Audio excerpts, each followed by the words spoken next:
Okay, hi YouTube, Mr. User Boss here, and it's finally here, the Nvidia Shield tablet. So I've waited for basically a month and a half for this, and basically a year before that. And so this is kind of an exciting time, and we've got three separate products to unbox. So we've got the Nvidia Shield tablet itself, we've got the Shield wireless controller, which is supposed to be pretty spectacular, and then we've got the Shield case, which I'm doing right now. So I'm interested to see what this is, because I actually paid £25 for this case. And I really don't like this type of case. It doesn't actually cover the back. I tend to get a bit paranoid with new products, and I really want to keep them protected. So I'm guessing I will just stick with this because I paid so much for it, and it's the official one, but I would have much rather it actually protected the back as well, you know, like the iPad smart case, that kind of thing. But I mean, yeah, this will be good for keeping it at an elevated angle, so you can play games, watch movies, do all that other stuff. So, a little bit disappointed on that front, but nonetheless, it has a very nice feel. Now, the Shield controller is something I've been really wanting to see. So a lot of people with their hands-on videos have said that it's an extremely bulky piece of kit, but I actually think that's a good thing.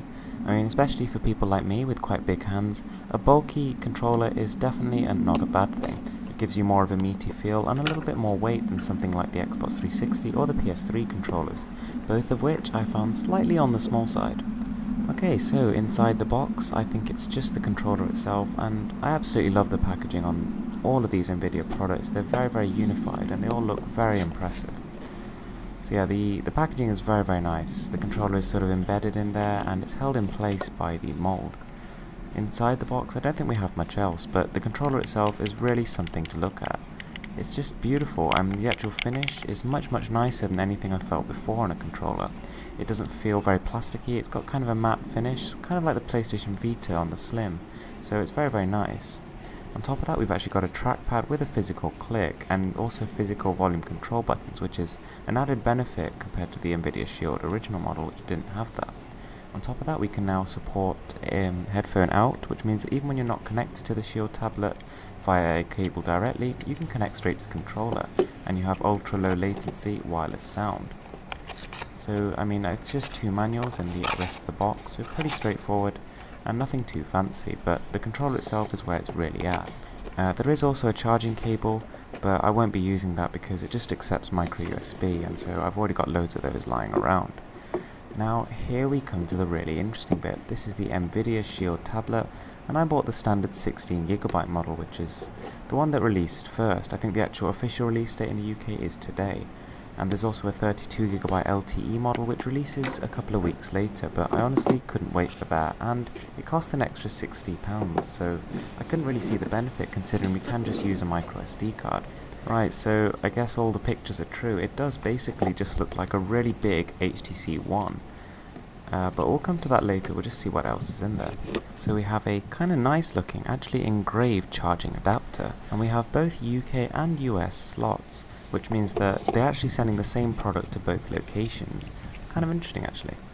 So we also have a standard micro USB cable, which again will be of zero use to me, and as far as I can see, nothing else in the box. So I will be doing a full review of this product, but it'll take me a while. I might upload it in a week or so. Only reason being is that there's just so much to this tablet. It's probably the most feature-packed Android device out there at the minute. As well as having all the features of the latest Android, it's also got Nvidia's own stuff such as the Direct Stylus, Game Stream, Tegra Zone, and all the other stuff that comes with it.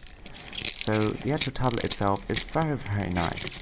I really love the back finish, and the weight is actually perfect. You know, a couple of people said it's a bit heavy, and it is slightly heavier than tablets like the Nexus 7 and the iPad Air, but honestly I think it actually feels substantial and nothing more. It doesn't actually feel like it's unnecessarily weighty, and you definitely won't regret it once you see the power inside. So we do have two front-facing speakers which are stereo, they're not mono, and we have the 5-megapixel front and rear-facing cameras.